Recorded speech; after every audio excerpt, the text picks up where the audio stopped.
Bienvenue dans ce nouveau podcast Luxury Inside Fashion Network. Aujourd'hui, nous avons le plaisir d'accueillir Barbara Verschin, directrice générale de Bompard. Éric Bompard, spécialiste du cachemire. Et ça tombe bien avec ces frimas presque hivernaux. On voit que beaucoup de consommateurs se tournent vers les doudounes, les maillots de corps pour assumer le fait de baisser la température. Barbara Verschin, est-ce que vous voyez chez Bompard que le consommateur est intéressé par votre produit et vient chercher du cachemire? Alors très clairement, les habitués sont déjà venus dès le début de la saison parce qu'ils savent que pour avoir les bons coloris, les bonnes tailles, il faut venir tôt. Mais effectivement, vous l'avez vu dans la presse, nous avons fait un clin d'œil à cette actualité, mais pas qu'un clin d'œil parce que notre produit en cachemire est thermorégulateur et qu'effectivement, acheter un produit de qualité qui dure, c'est peut-être le bon moment d'y penser. On a eu, après ce clin d'œil et cette petite campagne que nous avons lancée sur le col roulé, une hausse de 50% de nos ventes de col roulé. Ah oui, et nous avions déjà anticipé et élargi l'offre de cols et de plastrons à rajouter sur votre pull pour transformer un pull col rond ou col V en col roulé facilement. Et s'adapter aussi aux nouvelles mobilités, aux gens qui ont besoin de se couvrir rapidement et de manière pratique. Et donc ça, il y a un vrai intérêt du consommateur pour ça. Il y a un vrai intérêt, les cols, les chaussettes et tout ça s'envolent. Et on voit que voilà, les gens ont pris au sérieux, je pense, les mesures qui ont été demandées. On les a tous prises au sérieux et c'est vrai qu'acheter un produit de qualité et qui tient vraiment chaud, c'est important dans ces moments. Mmh. On va revenir sur Bompard, mais avant, je souhaitais que vous nous racontiez un peu votre parcours. Vous avez débuté dans le luxe. Ça fait 2 ans et demi que vous êtes chez Bompard, mais auparavant, vous avez travaillé de longues années dans le luxe, chez Vuitton, chez Céline, chez Hermès. Vous, comment vous êtes venu dans ce secteur-là, du luxe, du très premium? Qu'est-ce qui vous intéressait dans ce marché-là? Alors au départ, je suis arrivée convaincue par un grand monsieur qui était Yves Carcel, qui avait des projets ambitieux pour Louis Vuitton, notamment d'ouvrir le premier flagship store sur les Champs-Élysées. Donc ça date pas d'hier, hein, c'est la fin des années 90, avec une nouvelle aventure qui était d'ouvrir ce flagship. Première mondiale aussi pour le groupe, d'un magasin d'une telle taille. Il y avait plus de 150 vendeurs à l'époque. Et une excitation à découvrir un nouveau modèle de magasin. Évidemment, sur la plus belle avenue du monde. Et c'est vrai que quand on m'a proposé de rejoindre l'équipe de management, de vraiment... le projet était encore sur plan uniquement. Il fallait recruter toutes les équipes. Il y avait une excitation, une énergie incroyable. Et on a vraiment eu l'impression de faire un truc phénoménal dans cette expérience et dans cette aventure. Donc ça a commencé là. Et avant tout, je pense que je suis arrivée très clairement dans ce secteur par le goût des beaux objets, de l'artisanat, des produits qui durent, du travail de la main. Et je l'ai retrouvé tout le long de mon parcours, donc avec les maisons que vous avez citées. Vous, le contexte familial, il y avait ce côté artisanat, goût pour les belles choses, ou c'est vous qui l'avez cultivé? On s'en rend compte que plus tard, mais bien sûr, ce sont des valeurs que mes parents, ma famille m'ont données. Alors j'avais un grand-père horloger quand même, donc qui déjà était pour moi une initiation à la compréhension de ce que les mains et le travail de la main peut faire et sa magie, le respect aussi de ce travail-là. Et effectivement, dans l'éducation que mes parents m'ont donnée et les activités qu'on faisait, on retrouve tout ça, le goût pour l'ouverture aux autres, la littérature, la musique, mais aussi les beaux objets et l'observation de la nature, beaucoup. Et pour moi, ça compte pour beaucoup dans l'acte créatif, en fait. Les proportions, les couleurs, vous les apprenez aussi dans la nature. Et le respect de la matière naturelle et comment la sublimer. Et ça a toujours été dans votre vision de faire avancer le produit, la relation avec le client aussi, parce que vous avez une vision à 360 degrés de ces métiers-là. Mais cette notion de cette relation à la nature, cette relation à la matière, ça a toujours été un élément moteur pour vous? Tout à fait. Pour moi, c'est déjà garder... Comme je dis souvent, je suis une terrienne. Alors, non pas une propriétaire terrienne, mais quelqu'un qui a les pieds sur terre et qui a une vraie sensibilité à ce que la terre, la nature nous offre. Et quand on utilise des matières naturelles, notamment, et on le retrouve chez Éric Bompard, la fibre qu'on utilise, c'est une fibre qui a des propriétés qui sont liées purement à la nature et aux écarts de température. C'est un duvet qui protège cette chèvre qui vit dans des conditions extrêmes en Mongolie. Mais on a le devoir, pas de l'exploiter, mais justement de la sublimer, cette matière, d'en tirer le meilleur, de ne pas la gaspiller et de parler vrai à ses clients aussi en offrant l'authenticité de cette matière. Mais c'était la même chose quand je travaillais, quand je dirigeais les collections maroquinerie chez Hermès. Le cuir, c'est une matière, à l'origine, c'est un déchet de la chaîne alimentaire finalement, mais c'est une matière naturelle qu'il faut, c'est plus que dans l'air du temps cette thématique, mais c'est vrai qu'il faut, préserver comme un bien précieux et dire comment on peut, par l'acte créatif, sublimer la matière et offrir idéalement un objet qui sert. Je reviens sur votre parcours. Louis Vuitton, d'abord justement sur cette ouverture de flagship. Vous êtes resté combien de temps à la tête du magasin avant d'aller sur d'autres territoires ? Alors, dans le groupe LVMH, la grande force de ce groupe, comme vous savez, leader mondial des maisons de luxe et de mode, l'évolution se fait très vite. Je suis restée 2 ans dans la boutique pour ensuite développer justement l'expansion internationale et les ouvertures partout dans le monde qui ont suivi, à l'image, à l'instar de ce flagship. Donc j'ai ensuite rejoint la direction du marketing et évolué dans le groupe pour, toujours dans le groupe, créer la filiale de Céline en Angleterre, qui était l'étape ultime dans mon parcours dans le groupe. Et moi, la question que je me suis posée en regardant votre itinéraire professionnel, pourquoi vous êtes allé chez McKinsey après ces expériences LVMH? Qu'est-ce qui vous a intéressé dans le fait de rejoindre McKinsey? Donc un grand cabinet de consultants stratégiques. Alors déjà, je vous parlais de mon éducation, de mes valeurs. J'adore apprendre. On m'a appris cette curiosité de tout et de la curiosité des gens aussi. Et changer d'environnement professionnel, ça en fait partie. Aller dans un cabinet en stratégie, ça vous apprend déjà d'être analytique, ça vous apprend d'être structuré, de structurer votre pensée, la manière de réfléchir, ça vous apprend des méthodes. Et puis, j'ai adoré servir et accompagner des équipes, des dirigeants, des grands dirigeants. Ça force l'humilité aussi. Vous êtes là pour les aider dans l'ombre et on apprend énormément au contact des problématiques auxquelles ils sont confrontés et de les aider à ça. Et ça me sert aujourd'hui, chez Éric Bompard aussi, d'avoir ces référents. Puis c'est des gens avec qui, des belles personnes, je vous disais, il y a aussi la dimension humaine, des gens avec qui je reste en contact avec grand plaisir. Est-ce que justement dans ces personnes, il y a des personnes qui ont créé un déclic ou en tout cas qui ont été des vecteurs de votre développement professionnel? Tout, je dirais, depuis que je travaille, mon parcours est émaillé à la fois d'expériences structurantes professionnelles, mais aussi de rencontres, vraiment. J'ai fait surtout des choix, en fait, d'équipes et de gens avec qui je voulais travailler. Donc, très clairement, pour répondre à votre question, pas seulement chez McKinsey, je suis toujours en contact avec des personnes avec qui j'ai travaillé il y a 35 ans, qui étaient dans mes équipes, avec qui me demandent parfois des conseils aussi. Et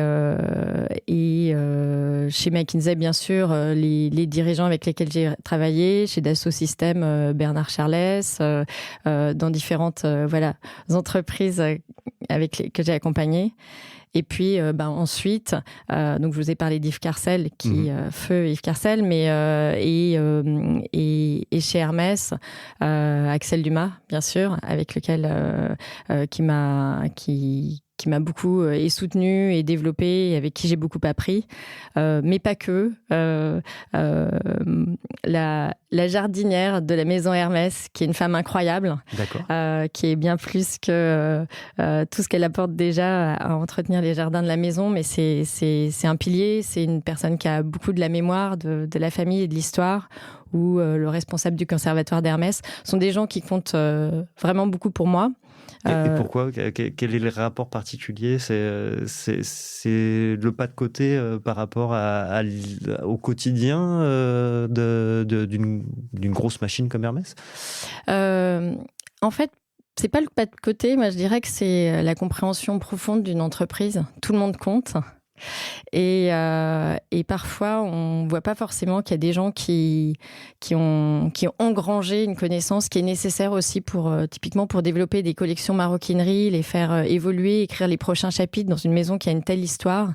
Il est indispensable d'avoir ses yeux et ses oreilles bien connectés à ceux qui comprennent l'ADN, l'essence de ce qui a fait cette maison. Il n'y a pas de petites et de grandes gens dans la vie. Tout le monde compte. Ce qui est intéressant, c'est que ce ne sont pas forcément les personnes qui sont les mains dans la matière, mais tout l'environnement autour, en fait. Exactement. La culture d'entreprise, tout ce que tout le monde se transmet. Et dans des maisons comme celle-ci, c'est tous ceux qui sont attachés au sens du détail comptent et nourrissent cette culture.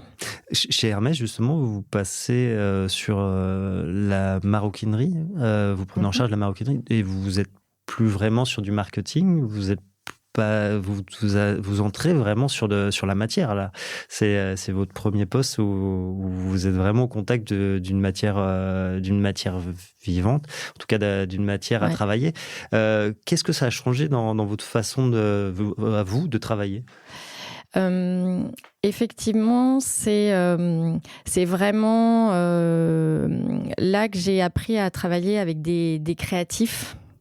Je vous disais, j'ai une admiration sans borne pour ceux qui créent, qui ont une énergie et une créativité débordante et qui font fuser les idées. Et encore aujourd'hui, j'écoute.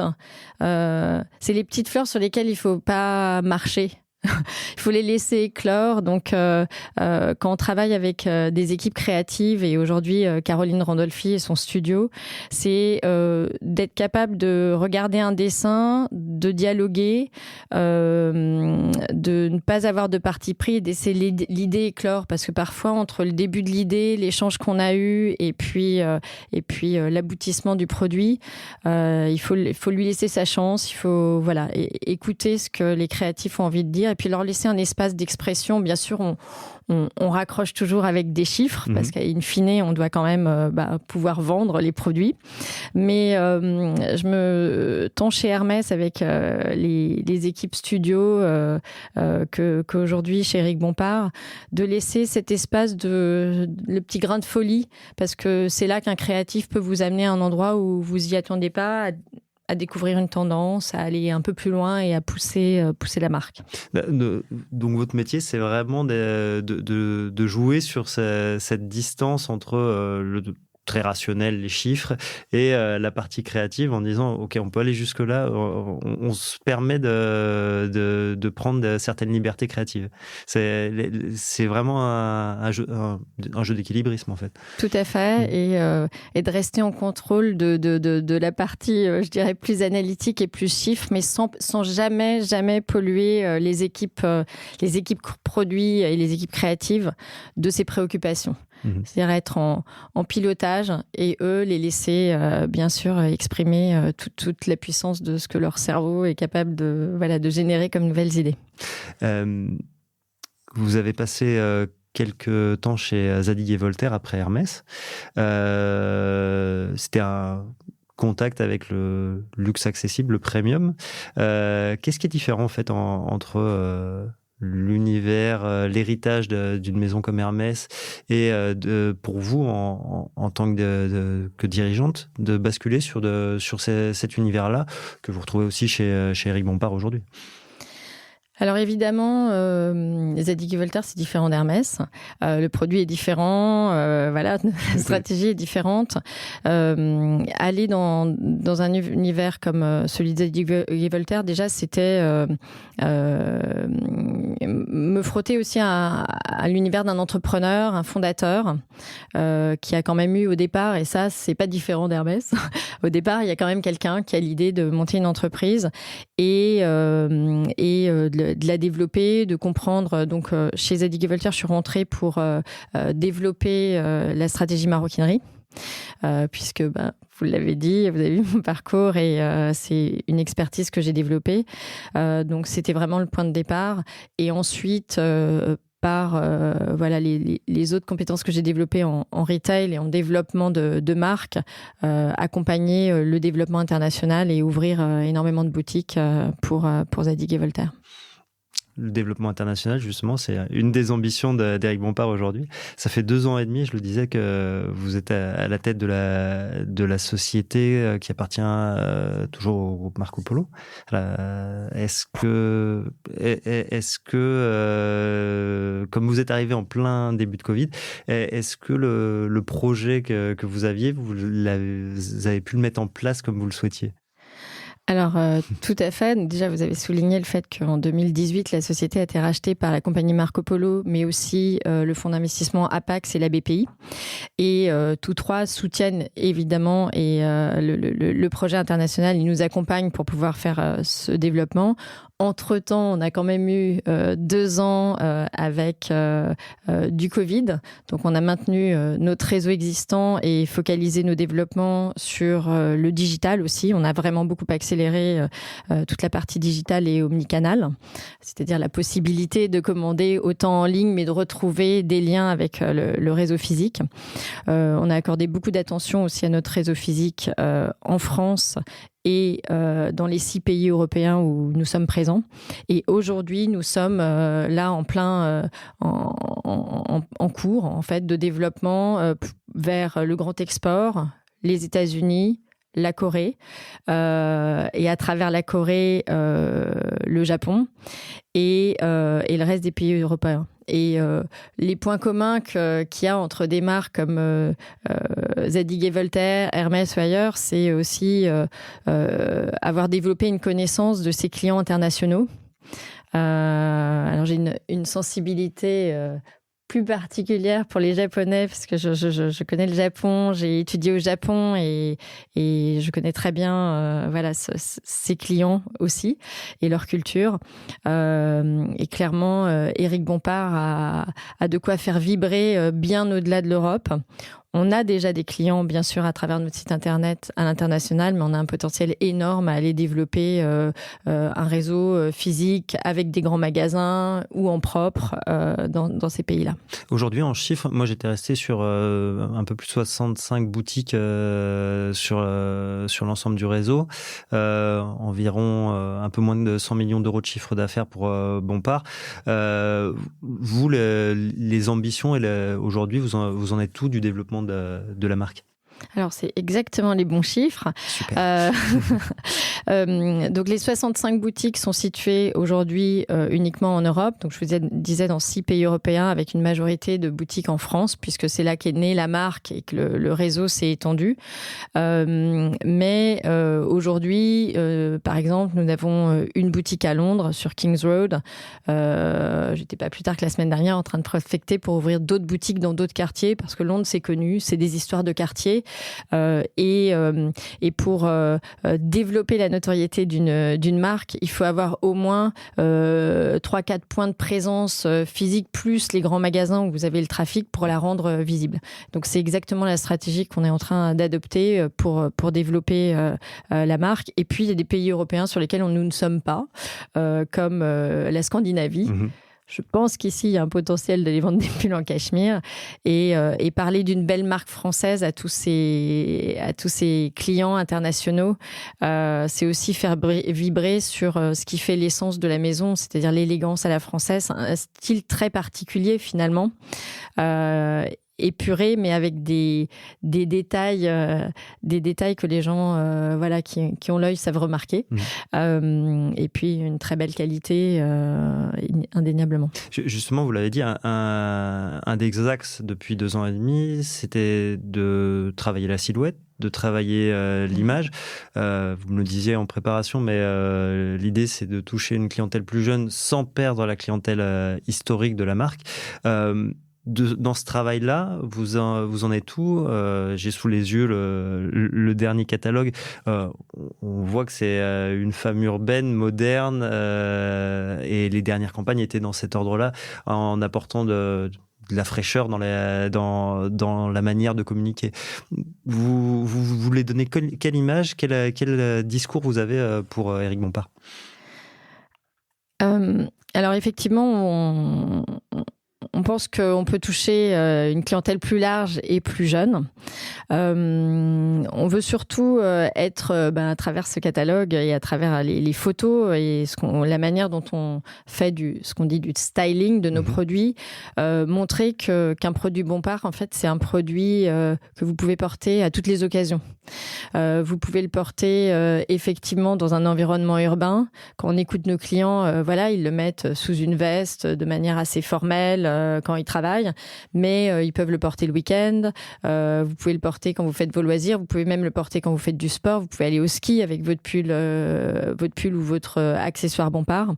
Donc on veut porter la marque plus loin et surprendre dans la manière dont on peut aussi associer les couleurs. Éric Bompard, c'est aussi le roi de la couleur. On a plus de 2000 couleurs qui ont été développées par la marque et ce sont nos couleurs propriétaires. On développe nos propres couleurs.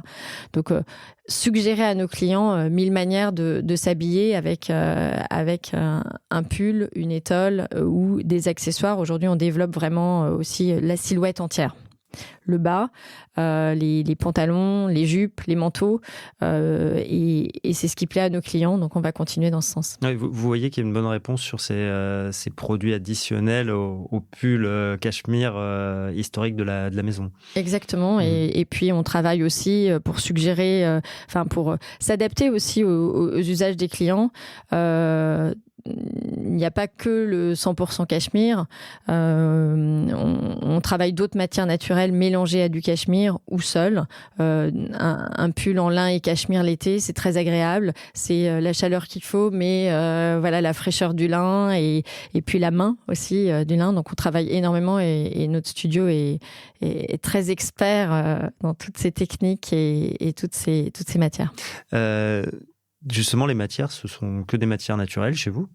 Un des éléments, semble-t-il, de différenciation sur un marché du textile, de l'habillement très concurrentiel, c'est justement de commencer à apporter des matières naturelles, des matières certifiées. Je crois que là-dessus, vous faites un travail depuis très longtemps, mais que ça s'est accéléré. On avait parlé d'une certification Made in Green avec Ecotex. Qu'est-ce que c'est? Quel engagement ça implique de la part de l'entreprise pour aller dans ce chemin-là? Alors déjà, Éric Bompard lui-même était déjà très innovant puisqu'il y a bientôt 40 ans, il a créé un partenariat avec un fournisseur avec lequel on travaille toujours, qui nous permet encore aujourd'hui d'avoir une traçabilité jusqu'à l'origine de la fibre, c'est-à-dire les fermes dans lesquelles sont élevées les chèvres dont on brosse, je rappelle, le cou pour retirer la fibre de cachemire. Et donc ça, c'est important et ça s'appelle aujourd'hui la traçabilité et on demande ça à toutes les marques. Nous, on est déjà présents sur ce sujet depuis très longtemps. On n'a pas attendu en gros que ce sujet RSE ou ESG soit à la mode pour le faire. Et sont suivis évidemment des certifications internationales pour garantir que c'était pas seulement notre parole, mais que voilà, on a des audits, on a tout ce qu'il faut qui va avec. Donc nos produits sont à 99% certifiés Made in Green, ce qui est exceptionnel.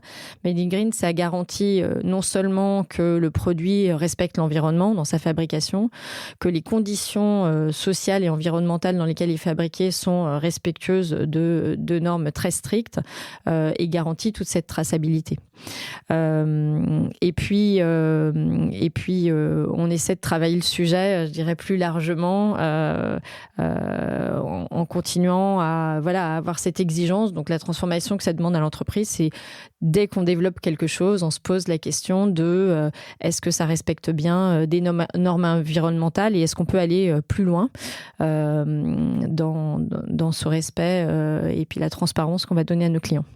Par rapport à ça, la période actuelle avec des problèmes de sourcing peut-être pas, mais en tout cas de logistique depuis l'Asie, vous l'aviez dit, c'est la zone de production est sur la Mongolie intérieure, donc au nord de la Chine. C'est la situation là-bas vous permet d'avoir la matière et le réchauffement climatique a priori a un impact sur la capacité de production des chèvres aussi. Est-ce que ce sont des interrogations pour la filière cachemire importante?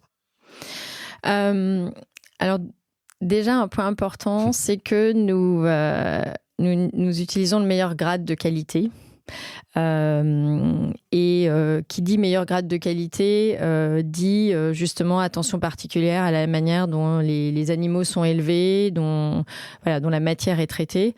Elle reste rare, c'est une matière précieuse, mais nous avons construit, je vous disais, ce partenariat avec nos fournisseurs pour pouvoir en disposer d'une production qui nous est réservée.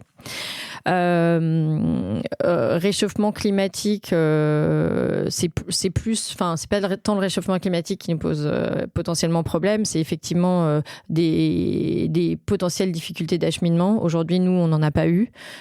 C'est aussi la force d'un partenariat fort et d'un respect de nos partenaires qui fait que nos produits sont acheminés, on n'a eu aucun problème. Mais on reste très vigilant pour pouvoir faire face à des difficultés de transport potentiellement. On a été très réactif on a commencé à faire des transports en train. On a été très vigilant quand la guerre en Ukraine s'est déclarée pour pouvoir assurer que nos clients partout dans le monde puissent avoir quand même nos produits. Aujourd'hui, non, on n'a pas de problème d'acheminement. Oui. Et par contre, vous me disiez que vous commencez à regarder pour rapprocher la production, en tout cas le tricotage, j'imagine, et la manière dont sont finis les pulls. Vous souhaitez être sur de l'Europe, peut-être même de la France. Exactement. En fait, comme vous disiez, la matière, de toute façon, viendra toujours de cette région. Au 19e siècle, les Écossais, mais même les Français, ont essayé d'importer des chèvres. Ça n'a pas marché. Pourquoi ? Parce que c'est cet animal déjà endémique de cette région, cette chèvre capraisca, a besoin de conditions climatiques extrêmes pour développer ce duvet. L'été, il fait extrêmement chaud dans ces steppes mongoles et même au nord de la Chine, en Mongolie intérieure, et l'hiver extrêmement froid, et elle développe ce duvet qu'on récolte une fois par an. Toutefois, donc aujourd'hui, jusqu'à présent, on a souhaité rester près de la source de la matière, mais on se dit qu'on a envie aussi de soutenir la filière France, et il y a des savoir-faire en fait spécifiques en France dans le tricotage qui sont en train de renaître et qu'on a envie de soutenir, à la fois pour soutenir la filière, offrir à nos clients la possibilité d'acheter aussi un produit qui est fabriqué en France, même si la matière vient de l'origine, c'est-à-dire de la Mongolie intérieure.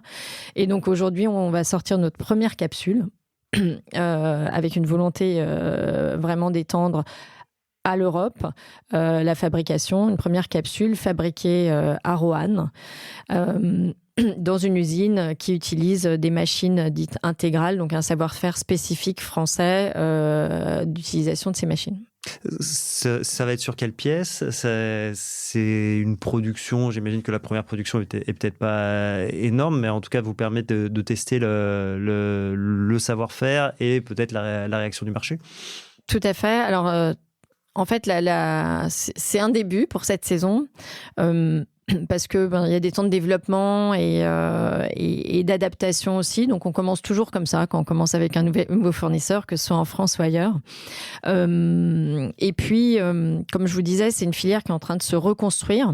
Des savoir-faire qui se sont perdus, des mains, des usines qui ont fermé aussi. Et à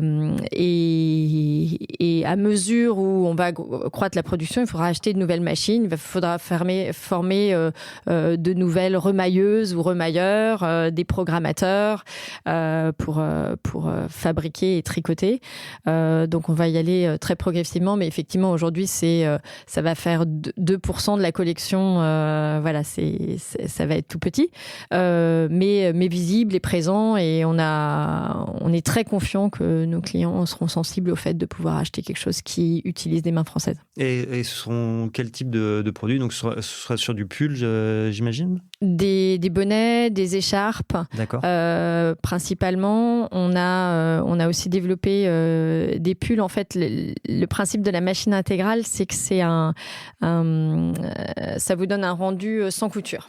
D'accord. Donc ça s'adresse à certaines pièces. Donc on a sélectionné les pièces qui étaient les plus éligibles, et puis progressivement on élargira très clairement. D'accord. Et sur la production européenne, ça peut être sur quel type de produit? Sur la production européenne, ça peut être soit des produits purement tricotés cachemire uniquement, mais on est en train de regarder au Portugal la possibilité d'associer des matières techniques à du cachemire pour pouvoir avoir d'autres usages, et notamment je vous parlais des usages sportifs. Ouais. Et puis après ça dépend vraiment. La maille, c'est très geek, comme on dit, c'est extrêmement technique. Oui. C'est vraiment l'association de la longueur de votre fil, le micronage de votre fil, le nombre d'aiguilles, la dimension des aiguilles, et puis il y a une partie du travail en machine, mais aussi une partie du travail à la main et de finition à la main. Donc c'est tous ces savoir-faire réunis qu'il faut qu'on retrouve, et on s'adaptera, mais il y a vraiment de quoi faire en France, et de plus en plus d'entrepreneurs et de gens très courageux pour recréer cette filière, et on y croit beaucoup, et la BPI aussi, nos actionnaires aussi, et on a très envie d'aller plus loin. Je vous sens très motivé sur ce sujet. J'ai l'impression que ça doit bien motiver aussi les équipes d'avancer sur ces thématiques-là. Tout le monde est très motivé, et puis c'est chouette de voir renaître, où que ce soit, de voir renaître ce travail de la main et ces métiers qui était parti loin, et il n'y a aucune raison, on a des vrais savoir-faire en France. Oui, tout à fait. Et vous le disiez tout à l'heure, mais Bompard a cette histoire de relation avec le client français, sur la matière, sur le produit qui dure, sur la matière qui est costaud, bien que le toucher soit exceptionnel. La seconde main, dont beaucoup de marques prennent le sujet en main, justement. Vous le regardez, ce sujet de la seconde main, parce que pour Bompard, ça semble être un élément assez presque naturel. Alors, on regarde bien sûr la seconde main, ou en tout cas toutes les manières de continuer le cycle du produit. En fait, on a constaté aussi que nos clients sont tellement attachés à leurs produits. Moi, j'ai des gens qui me disent je me souviens, il y a 20 ans, d'avoir acheté un pull vert à Strasbourg, et je l'ai toujours. Et ils savent exactement où ils ont acheté leur pull. Donc ça, c'est vraiment unique chez Éric Bompard, et comme vous disiez, c'est costaud, et le produit dure si vous en prenez soin normalement, et donc les gens les gardent. En fait, ils n'ont pas forcément envie de les vendre en seconde main, ils les gardent, se les transmettent dans la famille, de génération en génération. Et donc on a plutôt pensé, et ça c'est l'initiative que nous avons lancée en février dernier, on a plutôt pensé à dire ok, comment on peut offrir à nos clients la possibilité de donner une seconde vie à leurs produits. C'est un programme qu'on a appelé Longue vie du Cachemire, où on offre la possibilité de réparer les produits. Donc, on a des mains dans nos équipes et ce sont vraiment des mains expertes et exceptionnelles qui font du remaillage ou du racoutrage. Alors, le remaillage, vraiment, vous prenez maille à maille pour reprendre une manche qui serait décousue. Et puis, le racoutrage, c'est vous avez un accident de la vie sur votre pull, un accroc. Et là, il faut remplir, je dirais, le trou élégamment sans que ça se voie. Et c'est vraiment des mains très expertes. Et donc, on a une équipe qui est dédiée à ça pour offrir ça cette possibilité à nos clients, ce qui fait que votre pull il reprend une vie, quoi. Et c'est pas parce qu'il a un trou et que vous le jetez ou que vous le revendez, vous le gardez. Et voilà. Et puis on a réfléchi en se disant mais on a certainement des clients qui veulent plus de leur pull. On leur offre aujourd'hui la possibilité de nous rendre ce pull, d'avoir un bon d'achat en échange. Ce pull, on le nettoie et on le donne à l'atelier Les Résilientes d'Emmaüs pour faire de la recréation à partir de nos pulls. Et là, à partir du mois de novembre, nous allons commencer à vendre dans nos boutiques ces produits qui ont été recréés par des mains, des ateliers des Résilientes, qui est un atelier de réinsertion d'hommes et de femmes qui ont ce savoir-faire de la couture pour créer des objets qui seront, vous verrez, gais, ludiques, frais et des petits objets dont l'intégralité de la vente sert à financer la production. On ne fait pas du tout de bénéfices dessus, c'est pas le but. C'est vraiment de soutenir une initiative de nos produits peuvent avoir même jusqu'à une dernière vie et là il n'y a plus de déchets en fait. Et vous le disiez, la matière est très très belle, il faut pouvoir la sublimer jusqu'au bout, elle peut vivre encore longtemps. Donc ce seront à chaque fois des pièces uniques finalement. Exactement, ce seront des pièces uniques. Alors on a défini la manière de composer et d'associer les couleurs pour que ça reste élégant comme tout ce qu'on fait. Donc rien n'est livré au hasard et on a vraiment travaillé tous les détails avec l'équipe studio de notre côté et puis l'équipe studio des Résilientes. Mais effectivement, chaque pièce sera unique. On voit que vous travaillez à la fois le style de Bompard, mais surtout vous l'emmenez dans une transformation RSE dont il y avait des racines, mais là, en allant avec Emmaüs, en travaillant sur du Made in France, vous avez une approche un peu plus large encore de la responsabilité sociale et environnementale. Vous, l'objectif à moyen terme de l'entreprise, pas juste commerciale, mais de l'entreprise, Bompard doit être quel type d'entreprise dans 3-5 ans ? Alors, quand on est un référent, parce que c'est comme ça que nos clients nous voient, quand on est un référent du cachemire avant toute chose et de la maille, on se doit d'être exemplaire aussi sur ces sujets, de montrer la voie avec nos moyens. Tout ce qu'on fait n'est pas parfait, mais d'y aller par vrai pas et parti pris. Comme vous disiez, il y a l'aspect sourcing. Donc on travaille toutes les dimensions. Notre vision, c'est d'être capable d'offrir à nos clients des produits utiles qui durent et dans des quantités raisonnables. D'apporter sur cette planète des produits dans des quantités raisonnables et qui ne surchargent pas, je dirais, l'environnement de choses inutiles. Donc en RSE, c'est le sourcing, c'est toutes les actions aussi que l'on fait à petits pas, mais autour de tous les consommables, l'électricité. Vous voyez, dès qu'a été annoncé le plan de sobriété, et on est parmi les rares, je pense. Nous avons décidé d'éteindre systématiquement toutes les lumières de notre vitrine à la fermeture. Je pense que vous vous baladez dans Paris C'est comme pas encore moi le cas. à des heures un peu plus nocturnes. C'est pas du tout le cas. Non, non. Ça fait partie. Vous voyez, tout ça, ça paraît rien. C'est des sommes de petits pas, mais c'est aussi montrer l'exemple sur ce qui est utile. Quand nous avons refait nos bureaux, on a fait en sorte que tous les bureaux soient des produits des bureaux seconde main, des matières recyclées. Donc dès qu'on le peut, on a ce réflexe. On a beaucoup de réflexions aujourd'hui autour du packaging. Nous avons éliminé le papier de soie pour le remplacer par des pochons en coton recyclé. C'est une somme de plein d'actions.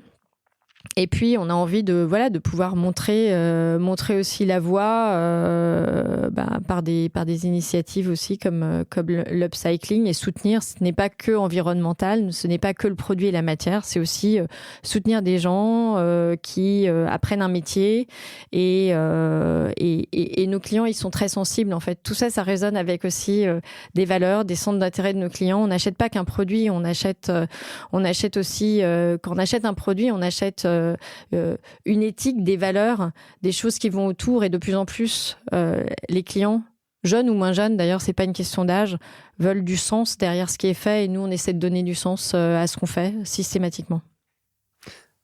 Merci Barbara Verschin. Merci. C'est ainsi que se termine ce nouveau podcast Luxury Inside Fashion Network. À très vite pour une nouvelle écoute.